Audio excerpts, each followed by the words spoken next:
Of Time Show. Go check out that show. It's a great show. It's a great show. New York, New York, big city of dreams. New York, big city of dreams.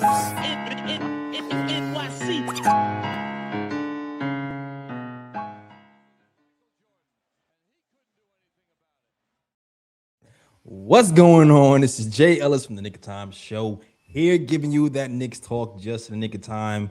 And I know we just lost, but I'm not too mad. The Knicks lose to the Timberwolves without Jalen Brunson, without OG Anunoby, without Deuce McBride, 104-115. Cat had 40 points and 13 rebounds. Kolik had a career high 20 points, career high 11 rebounds, and also had 8 assists and 3 steals. McCall gave you 15. And Josh Hart damn near had a triple-double with 12 points, 15 rebounds, and 8 assists. But Julius Randle went nuclear, I believe, in the fourth quarter. I think he scored like 17 points in the fourth quarter. Anthony Edwards had some pretty good one-on-one defense, forcing turnovers. The Knicks, I believe, had 19 turnovers on the game, and we ended up losing to the Timberwolves. But I'm not mad. I'm not upset at all, really. Even though we did lose, we're missing our captain. We're missing OG Anunoby. We're playing a Timberwolves team on the road. We got to see some things from our future that I want to talk about, and I'm ready to talk about it all, the good, the bad, and the ugly. Before we do that, I'm going to introduce you to my peoples. First and foremost, it's the man, the myth, the legend, the guy with the stats and the facts. Ryan G in the building. I'm not too mad about this loss either, because when I look at the factors coming into the game, I always knew it was going to be a hard game for the Knicks to win. I was just glad that they fought hard, and it made it difficult for the Timberwolves to win the game. Absolutely, absolutely. And of course, you already know, is the Latin assassin, ESPN contributor, Bleacher Report contributor, my guy Lee Escobedo. What's good, Lee? Brothers, Merry Christmas to you, both of you, to the KOT family, and everyone watching. I am also, we'll make it a perfect 3 for 3, not upset about this loss. I listened to many podcasts that aired from other channels before this game, including our own Sporty Spice on SNY, which we'll get to in a little while. Absolutely. And I was part of a contingent that this was a game that I thought we were going to lose. I'm not one of those fans that thinks we're going to win every game, no matter who's on the floor, because when you're missing 2 of your 3 most important players, Brunson, OG, Mitch, to me are the 3 most important, and we were missing OG and Brunson. I did not think we were going to beat the Western Conference Finals team from last year. So it made sense that we lost this game. I agree with you. I kind of feel like there was some ulterior motives to this game, to be honest with you, knowing that this is December and trade season is upon us. I do feel like this game was more of an evaluation game, to be honest with you. This game was more of us, let's see what we have. Yep. Yes, we've been playing a lot of games lately. Yes, we do need to rest some of our players, like Jalen Brunson's been playing a lot. Yes, we need to rest OG Anunoby, who's been playing a lot. But when I'm looking at this game, and do I feel like those guys are hurt? No, not really.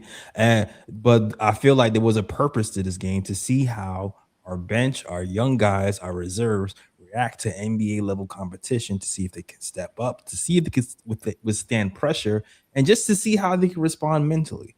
And on top of that, I think it's an evaluation for other teams.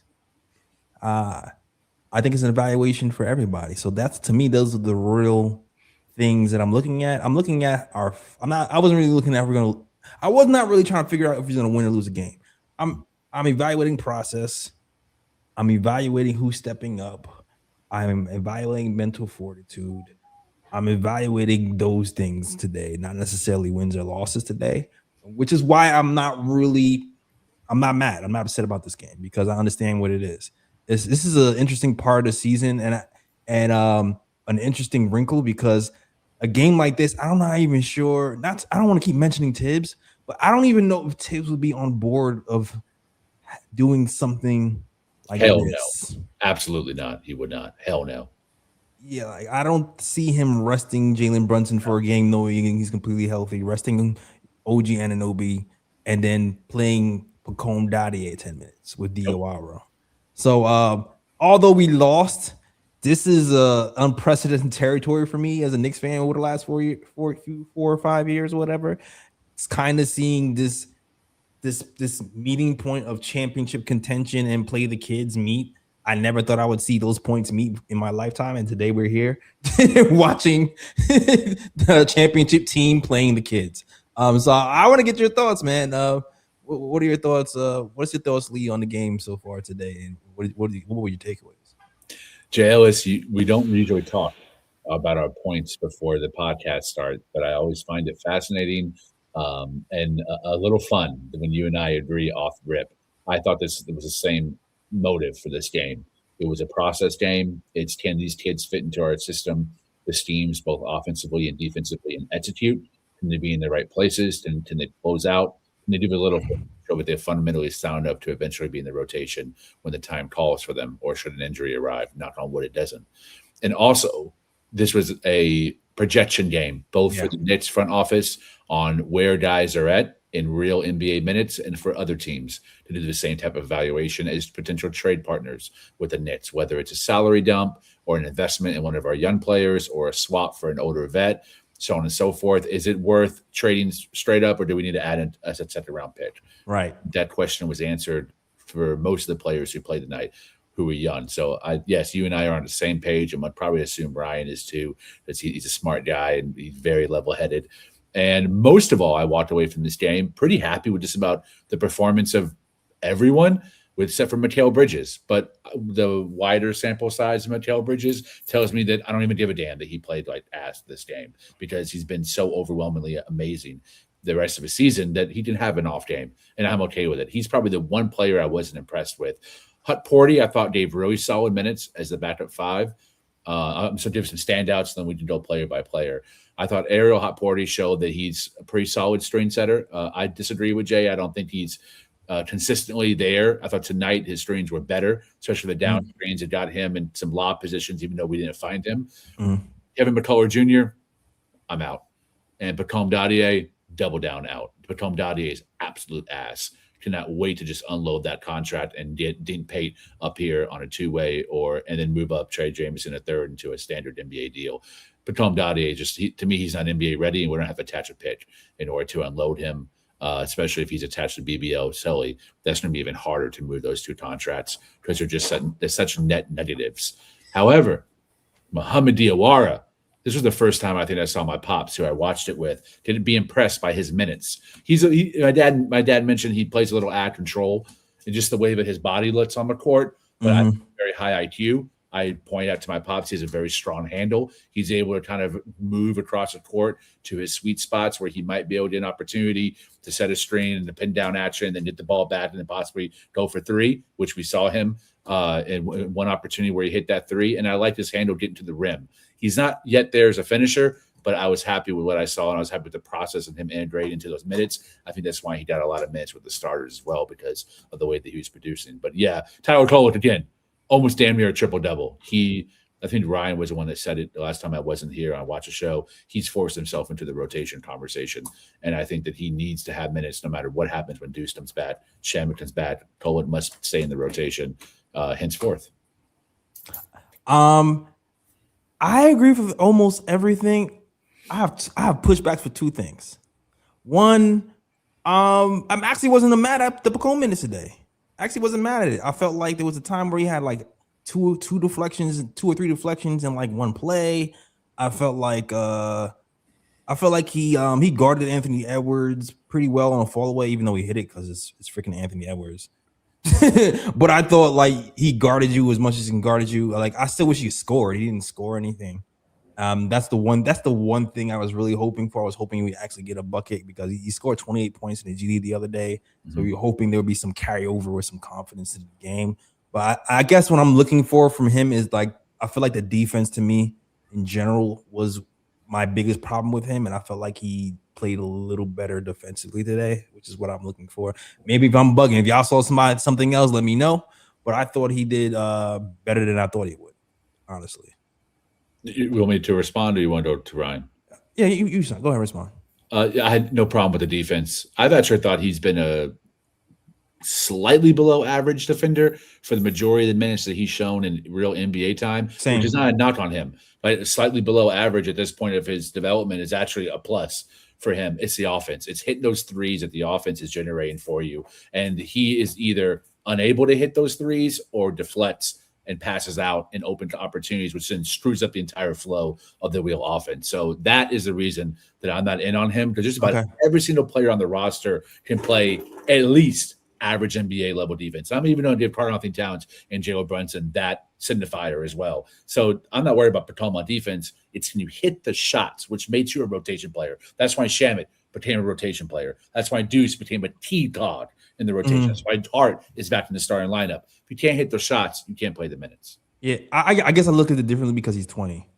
So it's like I don't look at it as like Kolek is, Kolek is 25. You know what I'm saying? So I don't look at it as the same eyes as like he has to hit shots now. Like I'm just looking for like progress, and that doesn't mean he's gonna stay with the Knicks. You know what I'm saying? That could still mean he's with somebody else. I just don't expect. Like I didn't expect him to be close to a finished product at 20. I feel like he'll be closer at like 23, 24 if he has a real shot in the NBA. Like that's how I feel about it. So I guess that's the eyes I'm looking at it through. It's very fair. I would say you do need to hit the open shots. Those you have to hit, I think, even at 20. Yeah. But I definitely wanted to get the Tyler Kolek in for sure. But Ryan G, let him know what are you thinking, man? I guess to kind of close up the conversation on Pacome Daddier, I think he did play well from a defensive standpoint. It wasn't bad minutes per se. He played decent on defense. But my issue with Pacome Daddier is that coming into the NBA, his strength is always on the offensive side of the ball. Like that's what teams looked at, and they saw that he had potential on offense to become a really good player. And seeing him so far with the Knicks, and this game included, like he's been unable to hit the open shot.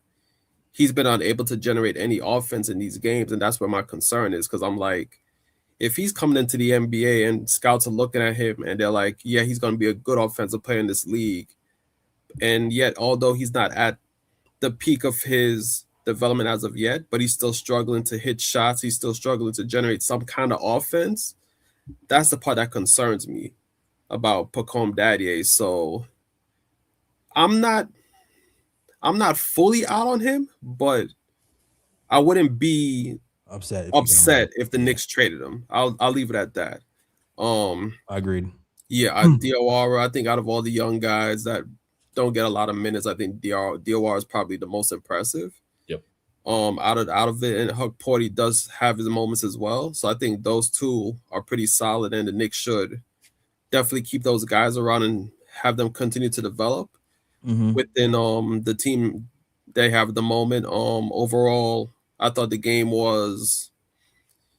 I thought look, they played hard. I mean, Timberwolves won 9 of their last 11 going into the game. One of the better teams in the West, and it's on the road. So you put all those factors together with JB and OG being out along with Miles, it was always going to be a hard game for the Knicks to win. So I wasn't expecting the Knicks to win this game going into Minnesota tonight, but I did think they played hard. There was chances for them to win the game. They were in it. They were in it, definitely. I think they also took the lead in the fourth quarter for a while before Minnesota went on their run, and then Julius Randle just went off in the game, and a couple foolish turnovers in the fourth that led to easy opportunities for the Minnesota on the opposite side of the floor, which led to their run. If they could have limited their turnovers, maybe they would have had a better chance in this game to win it. Right. But overall, they played hard tonight. I was really impressed with Kolek. 20 points, 11 rebounds, 8 assists in a starting role against a very good team in the West. You have to give Kolek his props, and he continues to play his way into the starting not the starting rotation. I mean like the overall rotation, the 9-10 man rotation, whatever Mike Brown's going with. And also think, Cat, he had a pretty good game despite the foul trouble. 40 points. You can't really pretty good. Yeah. You can't really, sometimes on defense, with Cat, you're kind of like but 40 points, and he did his best to keep his team in the game. And overall, it was a pretty good game, despite the loss. I'm glad I got to see some of the young guys play, and I agree with you, both of you. I think it was a game where it was an evaluation game, because the Knicks had every right to rest Brunson, OG. They had four games in the last 6 days, if you include the NBA Cup, 5 of the 5 games in the last 7. Mm-hmm. So there was definitely guys need to rest, but I'm glad to see that they use this game as an evaluation game. I think the Timberwolves is a good test. One of the better teams in the West. You see what the young guys can do against that kind of team, and of course, it's allowed other teams as well to see these guys get playing time, see what they're about, how they play, in case the Knicks do need to make a move in the future, with the trade deadline coming up in February. So it was good to see that, but overall, not really too mad at the game. It is what it is. Good take. Yeah, it's like, man, Cat, though. I actually like Cat's defense, man. I just felt like it was Cat's offense that really got him in trouble. And when I say Cat's offense, I don't mean his shooting I mean the offensive fouls, because he got 4. He fouled out, actually. He fouled out, and he had 4 offensive fouls by the third quarter. But it seems like when Cat gets into foul trouble, it seems like lately he's just been more locked in once he gets into foul trouble. I feel like his position has been really good from the third and fourth quarter, where he's not overcommitting, he's not leading with his arms, he's playing with his chest like the coach does. He's using his entire height when he's defending without jumping and without causing silly fouls. I don't know what it is with him, but it's when last couple of weeks when he's in foul trouble, all of a sudden he just plays perfect positional basketball. All of a sudden, moving his feet, challenging shots. I'm just who is this kid? Where was he last year? Where was he the first week of the season? I was actually pretty impressed with his defense. And actually, when Julius Randle went off, Julius Randle just kind of took advantage of the fact that he had 4 fouls and knew he couldn't be super ultra aggressive. And I think that's the only reason why Julius Randle really went off on Cat, because Cat couldn't really move much. And even the 5th foul that he got, Randle, I feel like Cat didn't foul him. I feel like Randle initiated the contact. I felt like the coach probably could have challenged that, but they've been really cautious with what they challenged. But I felt like the 5th foul, incidental content, I feel like they probably should have challenged that. But in general, I like Cat's game. I'm not gonna hold you. I like Cat's game. Great analysis, Jay. This is very strong. Yeah, appreciate it. I think that this coaching staff seems to be working with Cat. I saw Cat talking a lot to the defensive coordinator. Apologies, I forgot his name. Not Chris Gent, he's the offensive coordinator, but the other guy, I saw them communicating a lot in timeouts and in huddles. So I think maybe there's been some in-game correction being made that way, because last year we saw that kind of boil over where players became very frustrated with Karl-Anthony Towns' play, specifically Josh Hart and OG Anunoby, who were involved in that pre-switch action, having to cover his ass and pick and roll coverage. And I think maybe they're pointing it out earlier in more of a group setting, to where people being held accountable, but it's a shared accountability between coaching staff and Cat, to where he's fixing those things in real time. Also, it's important to remember these are guys he practiced against every single day for years. So he knows Naz Reid very well. He knows Rudy Gobert very well. He knows Anthony Edwards very well, Mike Conley. So this is probably a game where the coverages, he felt he knew a lot of the plays, so the playbook too. So there was some continuity there that probably helped his positioning and spacing. He also knows how to guard Rudy Gobert, keep him out of the post and being effective, and how to keep Naz Reid above. But I would agree with Jay beyond that I think the entire season he has shown a bigger level of confidence and competence in guarding. He's always been pretty solid at the level, but once he's in that drop coverage, which he was in many times tonight, I thought he did a pretty good job at defending the rim or quickly in the flow of a switch or the flow of the guarding the ball, rotating or back to where the ball was, to at least be in position to cut off the drive and use his body. But the fouls are always they made you want to rip your hair out, bro. The way that he fouls and the type of fouls, they're just so unnecessary. Yeah. They're never a foul that stops a play or is a good contest. They're just absent-minded. like pushing or using the arm or the hook. It's like, man. It's a muscle memory thing. I think that's what it really is. It's a muscle memory thing. I think he's going to have that for his entire career. I think at this point, if he hasn't erased it by now, I don't think he's capable of, which every player has major flaws, right? Most besides the top 10 are all very flawed players. So this is something we're going to have to live with and being able to mitigate and control. That's why depth is so important. Specifically, those Yabusele minutes are so important to give him rest when he's had that type of mindset. But you're right, though. I thought he did a good job of reverting from that and getting back to position, especially in the second half of the game where he really wanted to take over and get this win. Yeah, and one thing I want to say, Julius Randle, man, all the shimmying and all that other stuff, it's cool to do that sometimes, but like, do that when the boogeyman is here, right? Because the boogeyman wasn't here today, and OG wasn't here today, so you free to do all this dancing and stuff. I don't know if you be doing all that boogie with Jalen Brunson, the boogeyman, being here, shutting that door down. So enjoy that today, but I don't want to. We played him twice already, right? Damn, yeah, we don't see him again for the rest of the season. It's like, yeah, he got that off. Unless we see you in the finals, you got that off today. But like all the dancing when we got 3 major players gone is like, all right, bro. It's not. It's like I think that was a revenge thing from the New York Knicks beating them the first time. That's the only thing I could think of because I'm like, why is he going this hard? It was weird. Right. Yeah, it was kind of funny though because he was going off on Cap, but then when Mike Brown called that time, I put Mitchell Robinson back in the game. He kind of slowed down a little bit. Oh yeah, although he still was hot, he kind of slowed down a bit when Mitchell Robinson was on him, so he wasn't shimmying and doing all that when Big Mitch was on him. Jo, it's Ryan. I will say that I thought the Knicks played with a lot of heart and they didn't give up. They mounted 2 or 3 runs that got them almost back into the game.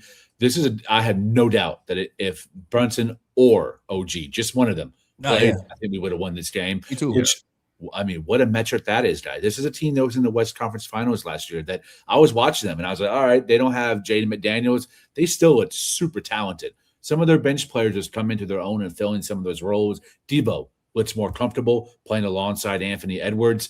I mean, to me, I was like, damn, the Knicks are really good. And even though these kids maybe didn't show it what we wanted them to, at least all of them, I think we still have enough depth here with Hart and Deuce coming back and Mitch and Cat Brunson, where I'm not scared of any team right now in a 7-game series. No, I agree. Like I really like that without Brunson and without OG, we still kind of kept a lot of our identity as a team who's just going to keep fighting and has the grit. Josh Hart is part of that identity to still, even though Josh Hart was a lot of the reasons why we had the turnovers, but he's also a lot of reasons why we had the big rebounding game we had. Yes. So it's like, but like that's our identity. We're not playing perfect, but we're still in the game. There was a point in the game where we were down with 16. We cut it to 10. Karl-Anthony Towns hits a 3. No, Karl-Anthony Towns hits 3 free throws. Kolek hits a 3, then Karl-Anthony Towns hits a 3. Next thing you know, we're up. And I'm like, oh, look at that. I was like, didn't expect to see us up right now, but like we just keep coming. Which brings me to Tyler Kolek, man. You gotta talk about Tyler Kolek. One of the things, first of all, shout out to our sister B, who was on Ian Begley's The Putback. Hold on, wait a second. Shout out to our sister B, who was on Ian Begley's The Putback today. Did a phenomenal job. If you missed it, you're crazy. You will watch that joint. And if you missed the intro, just rewind the whole show and just watch the intro. Okay, just watch the intro. Okay, and then come back to us.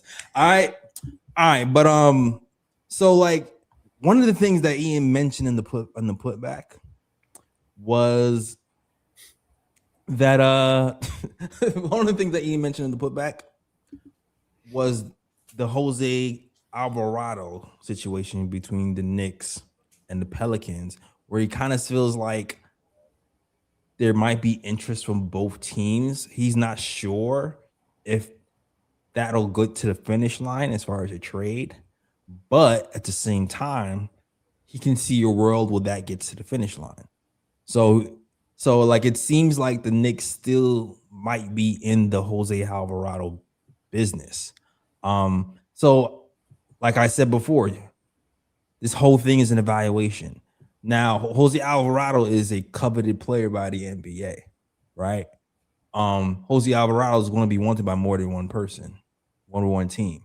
But if the Knicks feel like they would want him here, but they're not desperate to have him here, then they might not be willing to give up like multiple seconds or whatever for him. You know what I'm saying?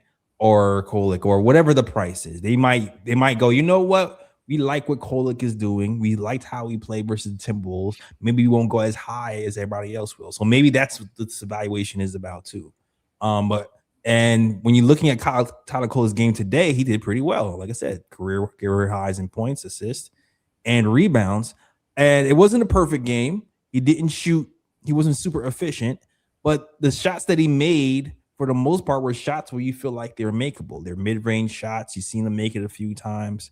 3-point shots, you've seen him making it a few times. There's shots where you're like, if he had reps and a couple more of these games, they could be efficient. So I feel like, and overall, even though we lost, this might be a good game for Tyler Kolek and the Knicks to say, I think we like the track that he's on. If you guys feel differently, let me know. But that's the way I came away feeling watching this game. I agree. Jose Alvarado is a good player. Not taking nothing away from him. As a backup point guard, he would be very solid. But with the way Kolek is developing his game this season, the way he's shown out, especially in big moments, if I'm the Knicks, I'm like, Tyler Kolek has grown this season. He's showing us that he can be a solid rotation piece. He's showing that he can back up Brunson. He shows that he's not a liability when he's out there playing. He gets other players involved. He gets other players easy shots. Defensively, he's improved. So if I'm the Knicks, I'm not even looking towards Jose Alvarado anymore because I'm like, we have our backup point guard here already developing with the team as it is right now at the moment. Now, I'm looking at the chat and I see Grant mentioned Herb Jones. Now, if the Knicks were to go after a guy like Herb Jones, I would be more on board with that because I do think that the Knicks can use a bit more help on the wing, especially when OG and McCall's out the game. But overall, I don't see that as a priority for the Knicks. Jose Alvarado, at this point, to me, should be dead. Like, shouldn't be a deal that the Knicks should pursue. Before I even get to the league, I'm gonna just reiterate certain things. All right, there's certain players in this league I love, but there's two things that have to happen. Right, when you love a player, first thing I want you to do after you say I love a player is go to Google. Second thing I want you to do is type in that player you love and then type in contract. and then I want you to look at his contract and then look at our contracts and then figure out who do we have to give up to get said player. So as much as I love Herb Jones and I know we would love to have a wing, Herb Jones costs $20 million a year? Is this wait, this is his new contract is $20 million a year. Interesting. So what's his contract for the 2025-2026 season? Because I on Basketball Reference. I was on Spot Track. I like Basketball Reference because it has, you can see it year by year pretty clearly. I'm looking right now too. Okay. He makes $14 million this year, which means Mitchell Robinson. Robinson. 14 million. So Mitchell Robinson has to be included without question. Mitchell Robinson has to be included. I know some people would be happy to trade Mitchell Robinson for Herb Jones. I definitely know that, but I'm not sure. Will the Knicks want to do that? I'm not exactly sure. But I can see a lot of people saying move Mitchell Robinson for Herb Jones. For sure. Hell no. I never trade Mitch. I'm not make the trade either. I'm just saying, like, the player profile, like Herb Jones on the Knicks, I would be for. But of course, if it's a trade that the Knicks can't really work out without losing a key piece or whatever, or a situation where the Knicks would have to give up a lot to get that player, I wouldn't be on board with it because I like the roster the way it is. I'm just seeing it as, well, if we could get a player of that profile, I wouldn't be opposed to it. Like, I do think that that's the type of player the Knicks need on the roster to help out. Yeah, absolutely. I would love a Herb Jones. I also wouldn't trade Mitch for Herb Jones. Just saying.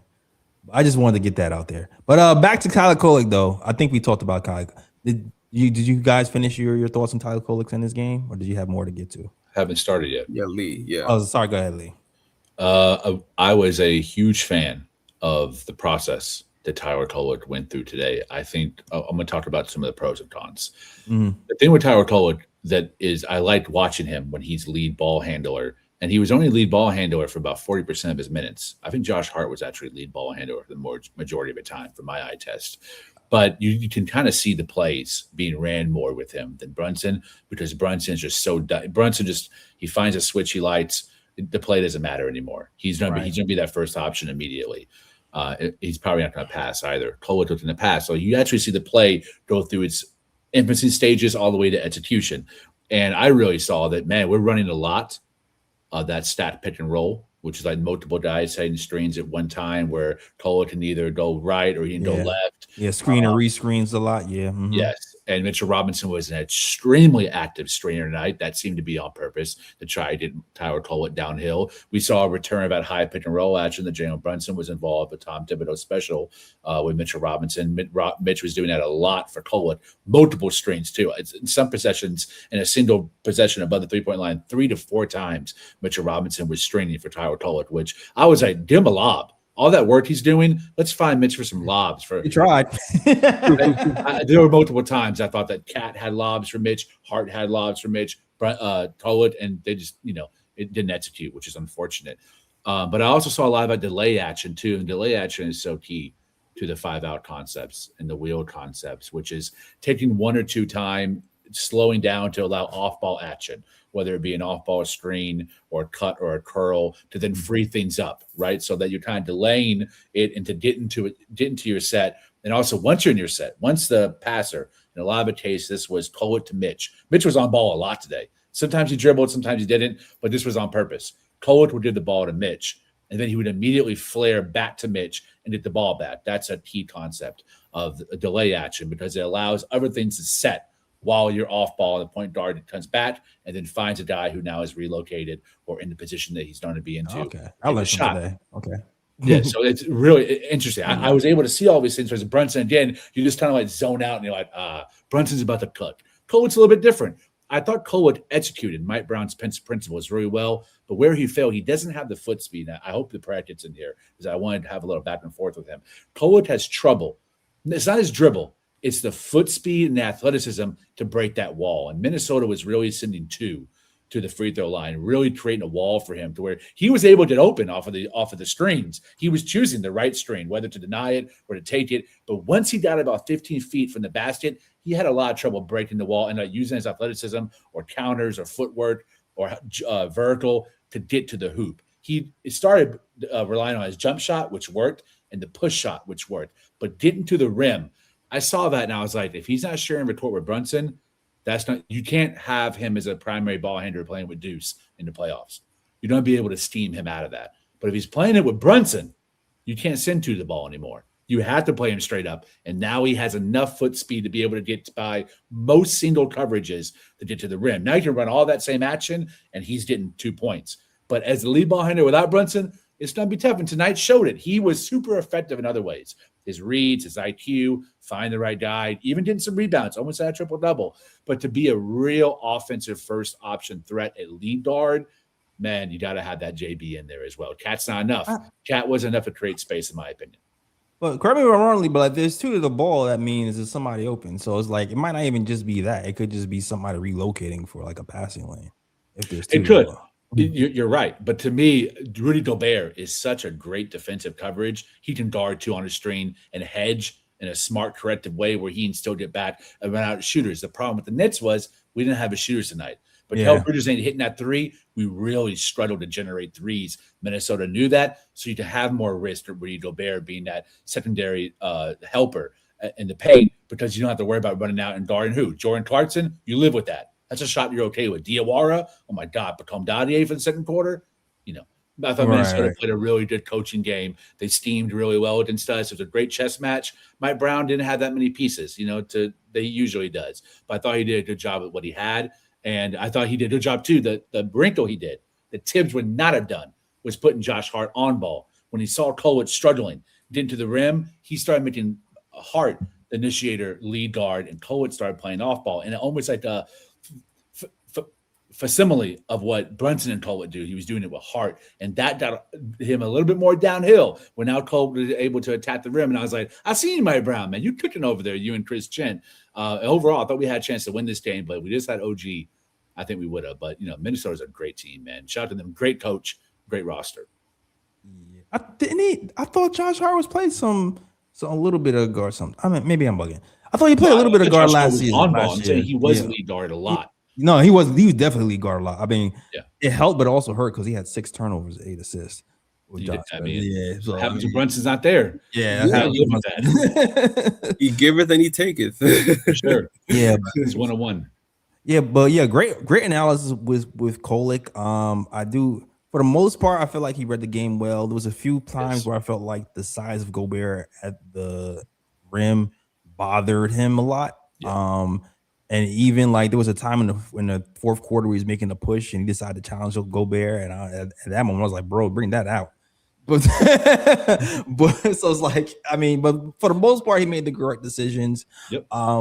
But I really liked this process today. I felt like I was happy with with 95% of the shots he made. I was only maybe like 3 or 4 shots. I was like, I don't like that one. But with him having the ball in his hand that much, I kind of liked a lot of his process. So I'll take that with a grain of salt. Also with Mikal Bridges, I'm actually going to give Mikal Bridges some grace a little bit.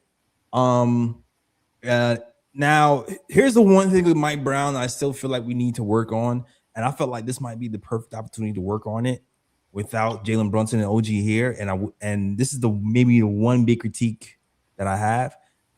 We gotta find a way to work Mikal into the game in the fourth quarter, man. Like we have to, especially when it's Cat and you have somebody who has a reliable isolation move.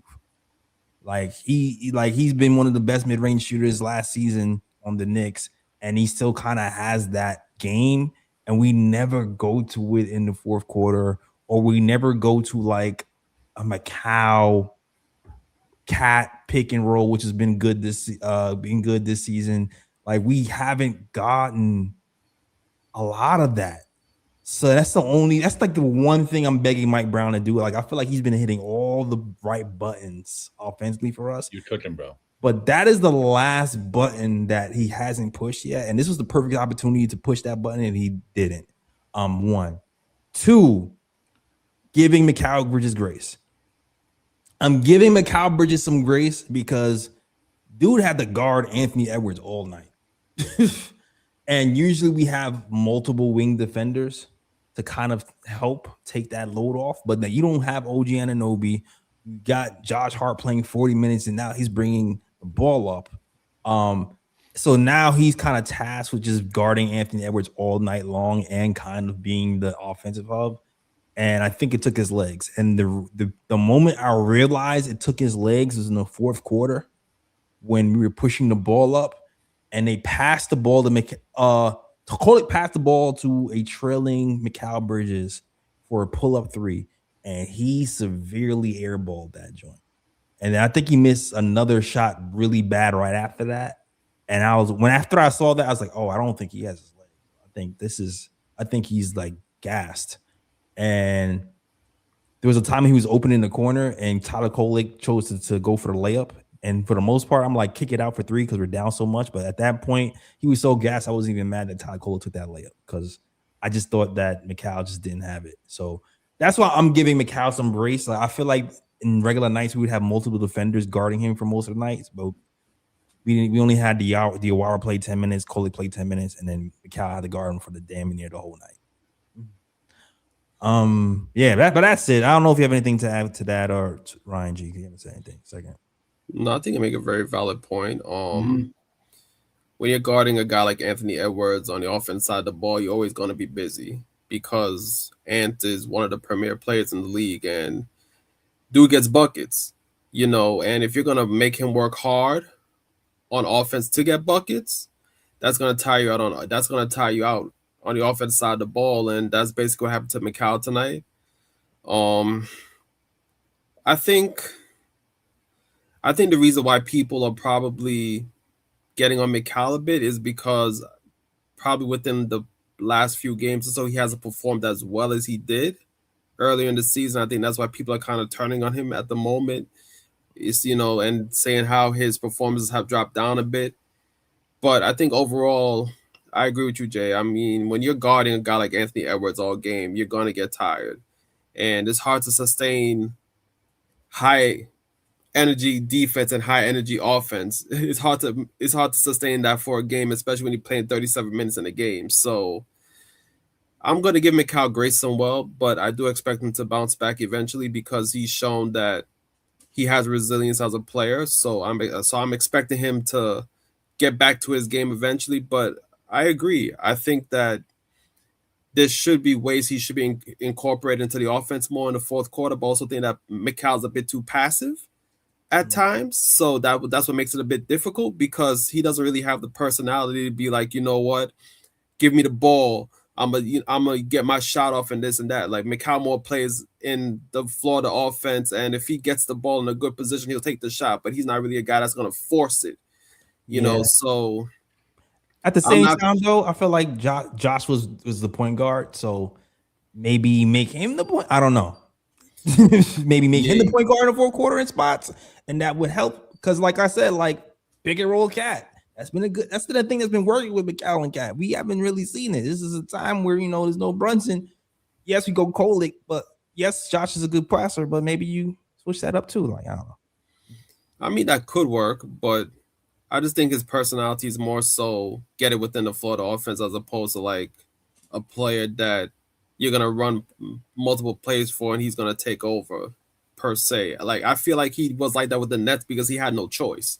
He was the Nets' best player, so it's kind of like I'm gonna take this responsibility and I'm gonna be the guy that's gonna take over and things like that. But I think with the Knicks, he's taking more of a secondary role because he sees that Knicks have Brunson, the Knicks have all these guys that can really put the ball in the basket. So he takes more of a secondary role, and I think that kind of takes away his aggressiveness a bit on offense and be a bit more passive. So I do agree that Mike Brown should probably run a bit more plays for him in the fourth quarter, seeing how he can be effective. But also at the same time, I think it's his personality. He's just the type of guy where he just gets things in the Florida offense. He's not really a guy that's gonna like force his hand in the game.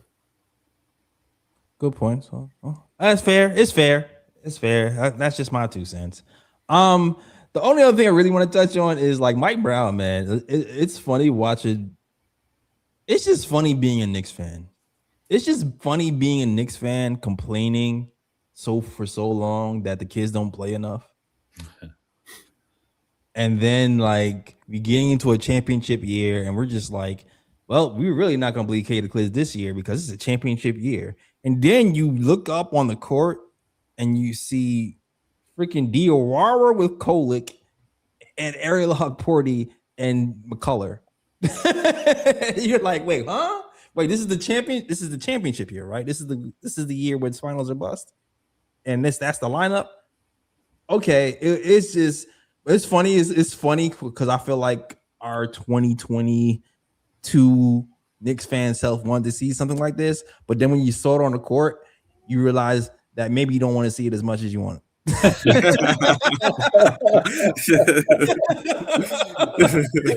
that was a disaster, all right? Because if you're looking at all the rookies, all the young players, they're all like -15, -14. And that, I feel like that negative was that 5-minute stint of when they was getting their ass bust on the second quarter. All right. That's when the Timberwolves first started to pull away and get to that 16-point lead. Now, if maybe they sprinkled in with a rookie or two or a young player or two with some starters, it might be different. But that was an absolute disaster. And I feel like that's one of those points where when they'll ask Mike about it in the post game, he'll be like, well, maybe I should have done that. Like that's one of his I'll take accountability moments.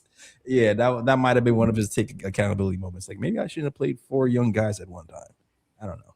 Just me. I mean, it was fun for us to see it, I guess, for the 30 seconds until we got your ass bust, but but yeah, I really don't have anything else to touch on. You guys want to bring anything up that I haven't noticed or is burning on your soul? And it's like, man, I really want to talk about this on the show today. No, I want to shout out some people in the chat. Oh yeah, let's do that. I'll let you shout out the rest of the chat, but I have not. Excuse me if I missed it. I haven't seen Kim Doc in the chat before. Always love having the ladies on KOT. She's had some pretty solid comments in here as well. One of them about Pollard being unlocked and not going anywhere. Definitely agree with that. Ryan Jail has been saying that for a couple post games. Also love that she complimented the analysis that we're giving on a loss.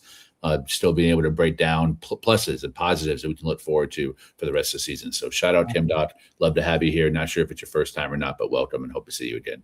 Actually, Kim Doc, I feel like she usually catches the replay because I'll be listening. I'll be in the comments, and she's a frequent commenter. So I'm awesome.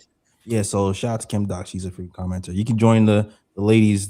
We got like 5 of them now. Yeah, there's one. Yeah. Glamour's leading the crew because she's probably one of the original ladies in here. That's Queen right there. Mm-hmm. Exactly. All right, but shout out to her for sure. Anybody else? Shout out to Glamour. Shout out to Alexander. Shout out to Nick Yak. Shout out to Stanley Nowak. Shout out to Rob who always he gives us glowing reviews on Twitter.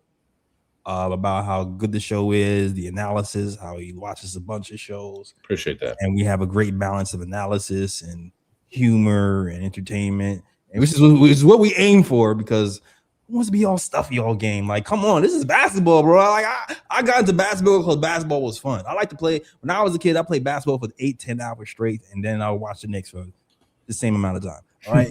So basketball was always fun for me. So why would I want to go over here and be all buttoned up about basketball? Nah, we gotta have some fun. We gotta crack some jokes, and we gotta also, bring some analysis at the same time. That's the balance, the yin and yang of life. All right. So shout out to you guys as well. Also, if you like that show, hit that like and subscribe. We here after every game talking Knicks basketball. We're gonna be here on Christmas too. Also, for you people on Twitter who haven't subscribed and you people, listen, we have something going. Hold on. Do I have the let's see. While you're looking for that, I'm going to respond to East Blue Drew. He asks, do you guys check out G League performances too, or don't take it too seriously? I think a couple of us do. I can speak to B and I. Definitely we watching Westchester Knicks, if not the whole game, always catching the highlights because I have a personal investment in Dean Pate eventually getting a Knicks 2-way contract. But yeah, I think the team itself has been absolute cheats, but Dean has been a standout. And I really don't know why Tucson, not even try to pronounce his last name, has that 2-way contract. If he never gets burned, it doesn't make any sense to me. Might as well give that to Dink and at least let Dink come in and have some garbage time minutes when we blow a team out. But I watch it. I'm not going to speak for anyone else except for B, who I know does, and her and I talked about it. Yeah, same here. I'll catch a Westchester Knicks game every now and again. I can't say I've watched the majority of the games. I've watched probably maybe around 3 games or so I've watched. So if I'm watching MSG and I see it pop up, I'll watch the game. But I don't actively look for the games and be like, oh, Westchester Knicks are playing tonight. Let me watch the game. I just catch it when I can catch it. And do we take those games with a grain of salt? Is what we always say. Yeah. Because NBA competition and G League competition isn't exactly the same. But it's like I feel like NBA competition. I feel like G League competition is like a stepping stone. I'm like, it's like, all right, cool. It's like you graduate. It's like, okay, if you're doing bad in the G League, then you certainly ain't gonna do good in the NBA. But if you're putting up numbers and you're doing well in the G League, that's like, all right, cool. That's a step. Now the next step is replicating that in the NBA and seeing if you can carve a role and do something similar. Do I expect you to drop 28 points a game like Dade did in his last game? No. But you want to see if the threes that we're hitting in the G League translate to the NBA. And which is why you take it with a grain of salt, because as you saw today, threes didn't translate. But maybe it's a comfortability thing, maybe it's a time thing, who knows? That's like Deuce McBride, when he was playing, he was putting up numbers. He had 10 assist games, he had multiple 30-point games in the G League, and then he came over here and he didn't have those games, but some of the skills that he had translated. He saw the 3 start to translate. He saw the defense was always there. So it's like there's certain things you can take for it, but you don't take it as a 1-to-1 comparison. Yeah, I looked at the way players are scoring, right? Like, does that translate to the role they would have with the Knicks if they were brought up too? Which is why I always like Deuce. Deuce seemed to really be effective in the G League off ball. I didn't really care about the on ball performances, more off ball. And now he's in the NBA. He's when he first started cracking Tibbs rotation, he was more off ball. He still kind of is. But what I liked about Dink and why I think Dink's game would translate to some degree is that he's a very strong cutter. I think he attacks closeouts really well as well. So those are things that are crucial to Mike Brown's system when you're in the corners. If you're not going to be on ball, run out and fill those corners. So I think he could be effective in games where we have 20, 30-point leads. You give him a little bit of burn, and you see how he does and maintain that lead and playing defense on the other side too. Yeah, just bringing him gives us another option of like a wing guard that we can handle. Yeah, exactly. So I like that prospect of bringing him up just to see what he has. Probably won't be this season, maybe next season. Hopefully he's still around. All right, hold on a second. I think I found what I'm looking for. Can I see? All right, can you see that? Okay, so shout out Fritz. So shout out to Fritz who donated these toys. So if you're on Twitter, especially for you people on Twitter who've been watching this show, y'all been watching us faithfully on Twitter, but you haven't made the decision to subscribe yet. Now here's some incentive.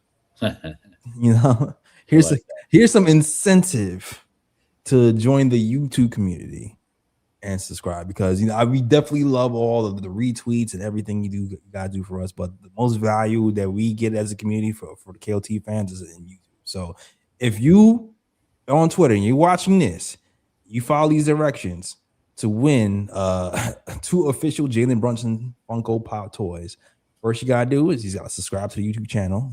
I got the link right there. You follow us at the KOT show on Twitter, you'll see it. Then you gotta retweet it. And then you got to post your YouTube screen name. And then we will be announcing the winner on Christmas Day. All right. Christmas Day, post game, we'll be announcing the winner. So if you guys have been thinking about joining the YouTube community, and then here's your chance to join and also get a chance to win some Jalen Brunson Funko toys on Twitter. Okay. On YouTube, I mean. So yeah, that's all. That's all I really wanted to show you guys. And listen, man, we creeping up on 9,000 subscribers. I think we got like 35 more to go or something like that. So if you want to help us get to 9,000 subscribers for the year, that'd be a great gift for us. All right. Cool. All right, so let's see. Let's get back to there we go. All right. So that's the time for the other part of the show. Wait, I'm sorry. The bruh picks. No Galloway toys. No, we don't have Galloway toys. Maybe next year. All right. The bruh picks. Bruh picks are usually something stupid, dumb, idiotic that you want to point out and say it's stupid, dumb, idiotic, and you don't like it, so you give it a bruh. All right. Usually Ryan G has a couple of bruh picks to hand out. Do you have any bruh picks today, Ryan G? Yes, I do. Matter of fact, I'm going through my list right quick to see. All right, so my first broad pick has to go to Draymond Green, because this season he has been absolute cheeks. To the point where so there's this post. I don't know if y'all know, but the other night, Steve Kerr and Draymond Green got into an argument on the bench. There was a pretty animated argument as well, to the point where Draymond Green pretty much got fed up and he went to the back in the locker room and he didn't play the last 20 minutes of the game. And funny enough, when Draymond Green left the game, the Warriors went on a 41-18 run as soon as he left the game for the last 20 minutes. So, and then on top of that, he has 68 made field goals this season and 74 turnovers. So he's had more turnovers this season than field goals made. Bruh. Oof. Yikes. Yeah, man. He's, like Glamour said, he's a grown child at this point, man. I don't even know. He had some developmental issues or something. He just stopped growing mentally when he hit like 18. I don't know what the hell happened to that guy, yo. But Facts. And then what had me rolling is that in the thread of the post, somebody posted that Steve Kerr should have told Draymond Green to shut the hell up because he's averaging an angel number, basically saying he's triple single this season and that he has no say whatsoever because you suck, my guy. Like you're averaging single digit points, single digit rebounds, and single digit assists. is it time? Yeah, it is. It's looking like it. It is. Like he dyed his hair back black, but I don't know if that helped in his game. I'm just saying. Bruh. Solid bro pick, bro. And then my last bro pick, and it kind of brings joy in my heart seeing this. So as you know, last season when the Knicks were in the Eastern Conference Finals against the Pacers, this guy Thomas Bryant showed up in games and gave the Knicks hell in some of those games in that series, which helped the Pacers win that series last year. Right. This year he plays for the Cavaliers, and this dude scored on somebody, I forgot who, and he did the too small celebration. And as he's run up the court doing the too small celebration, he trips and busts his ass on the court as he was doing the celebration. Cavs. He plays for the Cavs. Yeah. That sounds about right. that is a microcosm of exactly what's happening with the Cavs season. All right. Yeah, pretty much. That is a microcosm of the Cavs, period. I'm just having flashbacks of the Cavs winning the first game of the Knicks series, having the big Cavs chain on their neck, and then proceeding to get their ass whooped by the Knicks. So it's right.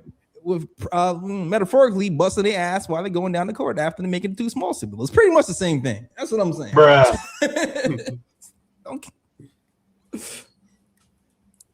And those are my bro picks. I got some bro picks. Oh shoot, here we go. I got two bro picks and a U pick. Okay. My first bro pick, I'm just gonna say the name Kevin McCullough Jr. Man. Oh, I don't want to do that. That's our own, man. I don't want to. It's only 4 minutes. Bruh. All right, my next. It's only 4 minutes. He's doing the I in the G League. He ain't get no time yet, man. I'm sticking up for McCullough, yo. I'm sticking up for McCullough. Cheats.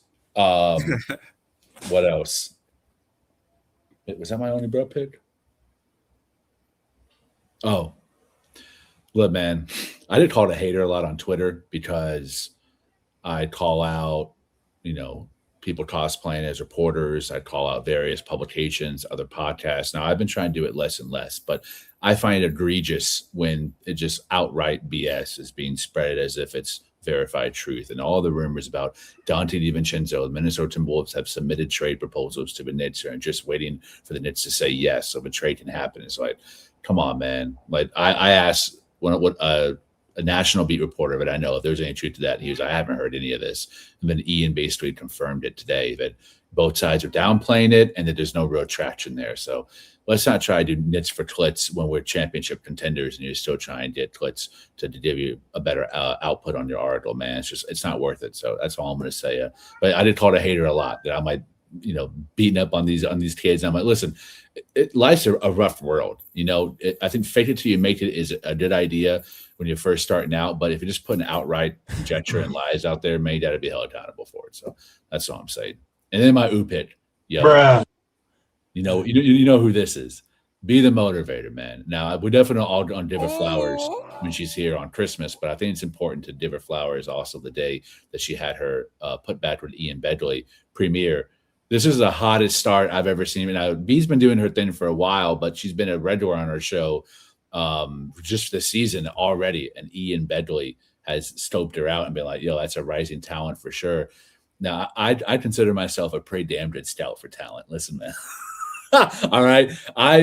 Be the motivator. I hope you're watching, sis.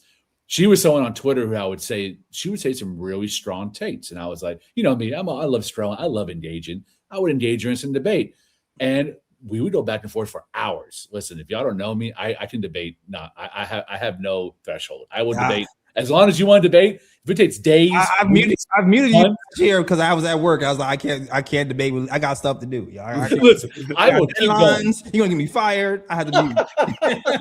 B is one of the few people who just stay with me.